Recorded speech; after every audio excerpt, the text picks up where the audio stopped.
এই দেখো আজকে সকালবেলায় আমাদের বাড়িতে এত কাজের চাপ, তো এই কাজের জন্য না সকালবেলায় এখনো রান্না করে উঠতে পারিনি। মাও কাজ করছে, আমিও কাজ করছি।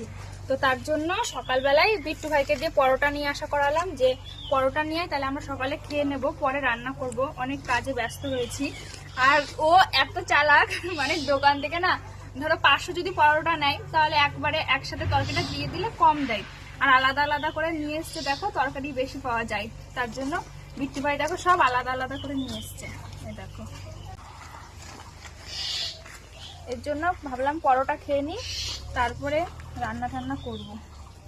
এই যে তোমাদেরকে দেখাই, এই যে সেই উনুনটা মা বানিয়েছে, তোমাদের মনে আছে? সেই উনুন পরে আজকে রান্না করব, রান্না হবে আজকে। তরকারিগুলো সব বাটিতে বাটিতে ঢেলে নেব।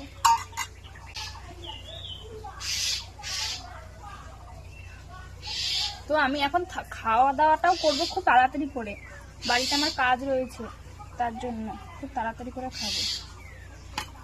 সব বাটিতে বাটিতে ঢালবো। এই যে এখন সবাইকে দেবো, বিট্টু ভাইয়ের এটা, আর এটা মায়ের জন্য। মা কাজে ব্যস্ত রয়েছে, মা একটু পরে এসে খাবে। তো এখন আমি খাবো তাড়াতাড়ি করে, কাজ আছে বাড়িতে ভীষণ।